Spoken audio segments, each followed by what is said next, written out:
Are you still married to Gordon for his finances? What's up, guys? Welcome back to my channel. So before we get into the recap portion, we just have to talk about how Potomac in general just really needs something with the cast dynamic to change. So we talked a little bit before about how, I think that the only safe ones would be Karen and Mia.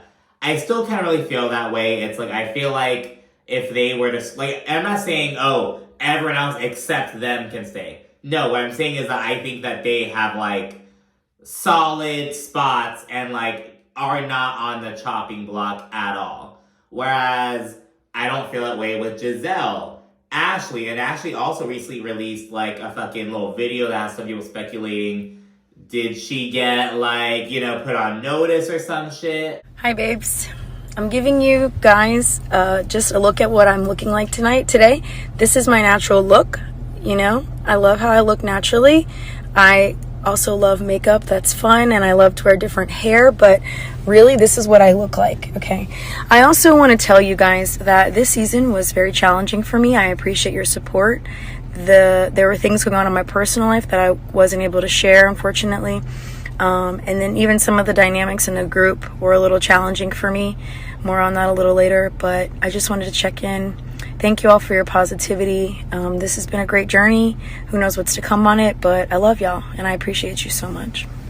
So them, Candace, Wendy, NECA, Robin, I could see a case for all of them, being fucking walked out the door at this point. But I think that Karen and Mia are really the strongholds of it. Mia in particular is just so fucking funny. Everyone's she's a pathological liar. Her stories aren't shit, blah, blah, blah, blah. But she's just so, I don't, something about Mia is just people are really vibing with her. And this is coming off the heels of her being public enemy #1 last season. Everyone's taking Wendy's side against her, rightfully so, because Mia was in the wrong last season. But that brings me to my next point. It's if Candace or Wendy get any fucking backlash, everyone's oh, it's because you hate them. You're Team Gizelle. Fucking 4 seasons ago, Gizelle, it's move the fuck on. It's we can't fucking, things are too tit-for-tat at this point. You know what I mean? Oh, you guys are mad at Wendy for making fucking stupid-ass faces because her fucking face looks like that. But, you had no problem with it. It's no, we all took issue with fucking Gizelle coming on Chris's weight. But guess what? That came after Candace was oh, neck, ankles, things just so tit for tat. And it's getting fucking sickening at this point. In the words of Margaret Josephs, how the fuck are you gonna move on if you can't move on, You can forgive, but you don't forget. I'm gonna tell you something point blank. That's why you're gonna have problems in your family your whole life. It's just so weird. Between the tit for tatness between everyone, it seems, and between just the cold war between Gizelle and Candace and Gizelle and Wendy, it's just what are we doing here? You know what I mean? It's just I don't know, girl. I really think that Potomac needs to go off the air for just a year or an extra couple months, get their shit together, cut half the fucking cast, bring on half new bitches, and work it out, And there's also the opportunity to kind of centralize what's up, because right now we have people, and you have 2 in Potomac, Karen and NECA. We have, Gizelle and Bethesda right next door. Then we have Wendy way up in the fucking north, fucking eastern part of the state. We have some girls in Baltimore. It's everyone's just kind of all over the place, it seems. So maybe you can kind of centralize it, and you know what I mean? I'm not sure. We don't really have anyone who's in DC. Ashley used to be in Alexandria. Maybe she still is. I don't know her house. You know what I mean? But it's they all kind of sprinkled throughout the DMV, which is fine, but it's kind of maybe kind of centralized just a little bit, It's Real Houses of New York City, We have most of the people are in Manhattan. We have Psy in Brooklyn. We don't have people in fucking Staten Island and Queens. You know what I mean? It's kind of centralized. We need that same kind of thing with Potomac. But I'm just kind of rambling. They just need to bring the bitch back to the drawing board for a second. And I don't give a fuck if they have to cut Gizelle. I don't care if they have to cut Candace. I don't have to cut Ashley. I don't care. They have to fucking figure it out, though. Now, granted, they need some OGs. You know what I mean? They can't cut Robin, Ashley, Karen, and Gizelle. It's not gonna fucking happen. I think that, again, as I mentioned before, I think Karen is safe, and I think that Mia is safe. Just to be honest, I think they are. Candace, she said something recently about like she has plans to eventually leave the show and go to music full time. Girl, just do it at this fucking point. Like, what is Candace really even doing like with her storyline this season? And mind you, I feel like I kind of like empathize with Candace sometimes because like, especially in earlier seasons, the whole like, oh, you guys can do whatever you want to me, but the moment I bite back, it's a problem. I really feel that in my soul. You know what I mean? Like, it reminds me of like situations that I've been in, but it's like, I vibe with Candace a lot, but it's like, what is her storyline this season even? What is going on? It's kind of like the Dorit question. What was your storyline this season? Like, what did you do? Your storyline was you aren't talking to Gizelle? And granted, Gizelle as well, you know, how much more can she give on the show? You know what I mean? I'm a little bit hesitant to be like, kick Gizelle off because, just like the empathy, just because, you know, like she's becoming an empty nester real quickly. You know, we're already in fucking March, a couple more months. Her twins will be at the house. It'll be just her.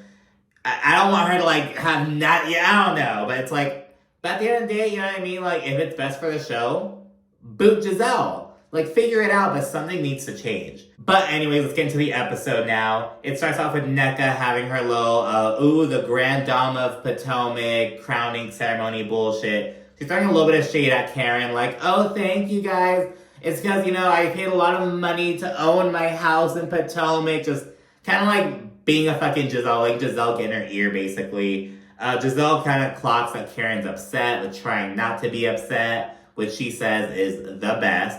They then go to night golf, which is kind of underwhelming a little bit. It seems like, you know, mini golf is one of those things that, like, it's really fun when you get in the zone and shit, but, like, watching it is kind of like, okay, girl, you know what I mean? Ladies then bring up Gizelle and Jason while they're there, and Gizelle shares, you know, that she and Jason are definitely dating, but they are not exclusive right now. And I was a little surprised about that. Maybe she's fucking, like, so scared of, like, you know, being fucking out as, like, you said you're exclusive, but, you know, he's been seen out with this other bitch. But she does say that, you know, she and him have an agreement to, like, you know, not be seen out and about on social media with other people. You know what I mean? Kind of just keep that respect. And on the side, Karen is shit-talking Gizelle with Candace, just like the same old shit. Karen says, you know, like, the thing about titles, that they're there for people who need titles. I don't need the title. I have it. And I'm like, Karen, stop fronting like you didn't fucking ride the Grand Dame title like a fucking big old dick this whole fucking time you've been on the show. You know what I mean? Like, oh, the Grand Dame, the La Dame. Like, I get it. You have to have like, oh, it's not a big deal. But, like, don't act like you suddenly do not and have never given a fuck about, like, this title. You know what I mean? They then segue to dinner, where Gizelle mentions that Grace is, you know, she graduated the week before and she's going to an HBCU in Florida. FAMU, Florida A&M University. And as she's chit-chatting, Mia just brings up, you know, like, oh, so do you, like, worry at all, you know, with Grace going to Florida? And Giselle's like, oh, you know, I worry about it a lot. You know, Florida's, like, its own little world, you know, basically referencing the crazy Florida man stories, but also touching on, like, the very relevant and real and, like, going on, like, oh, you know, the governor down there is doing all these, like, she doesn't go into detail or anything, but, you know, she brings up, like, some of the shit going down in Florida, which is, you know, objectively its own fucking world, basically. And as Giselle's talking, Candace and Wendy are just, like, making all these fucking faces. Wendy just looks so stupid sometimes. Just, like a fucking doll. You know what I mean? Like a fucking NPC. Like, just, sometimes just has this fucking look on her face. I've noticed that about Wendy sometimes. She's, like, has this 1,000-yard stare. Like, she literally looks like a fucking doll sometimes. I don't know what the fuck it is, bitch. I'm just talking shit. But it's like, what are you guys doing? And, you know, the ladies clock it, and they're like, that is so rude. Like, what the fuck is going on? And, you know, after looking stupid, Wendy chimes in and says, you know, what I can say is, you know, there's a lot going on in Florida. I wouldn't feel comfortable sending my kids to a place where black and brown people are being killed and it's being justified with a stand your ground law, blah, blah. I just wouldn't send my black boys down there.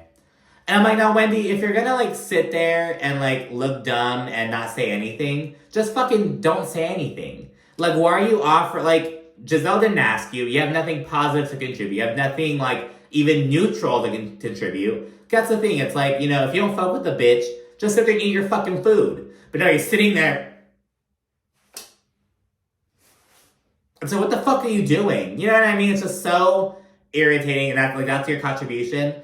And not for nothing, I love that Giselle said this. It's like, there's racism all over this country. That's something that, you know, because I'm from California, and, you know, like, my mindset for a long time was like, oh, down south is just so racist, but up north it's not. Bitch, there are racist people up fucking north. I saw something on Twitter, and they were like, per capita, I can guarantee that there are more fucking, like, Nazis in northern Idaho than anywhere down south. You know what I mean? It's like, what, like, and you know what I mean? It's just like, just because you live up north and your entire family's up from there and you vote democratically doesn't mean that you can't be fucking racist and hateful and, like, you know what I mean? And the reverse is true as well, you know what I mean? Like, it's like, you can't just, like, group all this shit, like, you know what I mean? I don't know, girl. And we can't ignore the fact that Grace is going to be going to a historically black college, you know what I mean? So it's like, her immediate community is going to be, like, you know, other black people. So it's like, she's not just fucking, I don't know. It's like the way she framed it.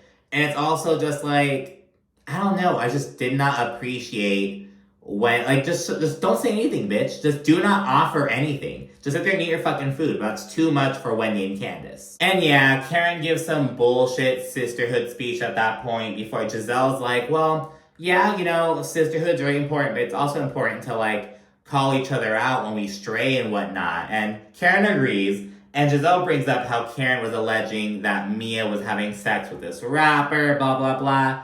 And she's like, if I had made those comments towards you, I would be dragged for ruining families, blah, blah, blah. And this is part of the problem. It's like, you know, oh, you just did that. But if I had done that, you know, years ago, it's like, why are you ignoring that you were a terror years ago? The group is different. Everyone's different. Like, it's just, I don't know, girl. But anyways, Karen then says that her marriage has been, you know, just shit-talked and attacked relentlessly. So she's done turning the other cheek at this point. And Karen also reminds Mia that she's the one who brought her into the group. Mia's unfazed, though. They kind of have a quick back and forth. Not really getting into it, though. Karen says something like, Mia, you have to remember that I'm human, too, and I bleed as well.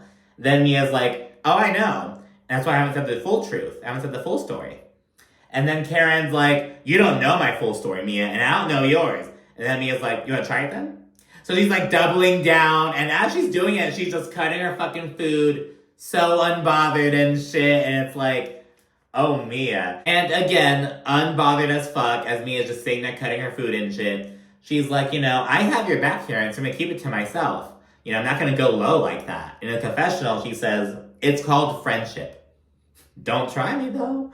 And I'm like, okay, Mia. And Karen, at that point, she's like, I'm not angry with you at this point, Mia. But, you know, if you want to spread rumors, I can spread rumors as well. And Mia's like, that is so manipulative. And then she declines to get into a one-upping contest with Karen before Karen proposes to move on. And, okay, I've been talking about how things are so tit-for-tat. That was really big of me to be like, I'm not going to do this with you, Karen. But she's still letting Karen fucking know I have the power to. And Karen is actually fucking backing down. And Giselle and Ashley both think that Mia may actually have some dirt on Karen. Because, you know, it's so, like, look how Karen handled this situation versus how she handled the situation with Charisse. I was going to call her Clarice. With Charisse. But Wendy points out that, you know, she's not so sure. Mia's a pathological liar, so she doesn't know what the truth is at this point. Kiara then thanks Gizelle for checking in on her before kind of accusing Candace and Wendy of, like, fucking leaving her for dead, essentially. They then head back to the hotel, wind down for the night, and then it's Dominican Republic day 2. By the poolside, Mia's talking to Gizelle about how Karen's, like, expecting her to be her slave because she brought her into the fucking group. That's just not how it fucking works. And Mia's fucking around with Karen a little bit inside, like, act like her servant, like, oh, Karen, do you need anything? Like, do you, like, just fucking being extra and shit. And Karen says, you know, I think that we're in a much better place since yesterday. And that's how you know that Mia must know some shit about Karen. Like, I don't fucking know. And Gizelle then says in her confessional, after last night, I'm not talking to Candace or Wendy because of how they're rolling their eyes, making faces while talking about Grace. And I'm like, stop acting like you weren't already not talking to Wendy and Candace. You would not have talked to them if they had been as nice as humanly possible. So I get it, but it's like, girl, stop acting like, oh, now I'm not talking to them. You weren't talking to them anyway, so I don't think it's any worth noting, you know? After having some breakfast, the women all proceed to play a question-answering game. There are all these, like, sexual questions and shit. Like, Robin, she's asked, like, oh, what's a fetish that your partner has asked you to do? And she reveals that Juan would like to watch her with somebody.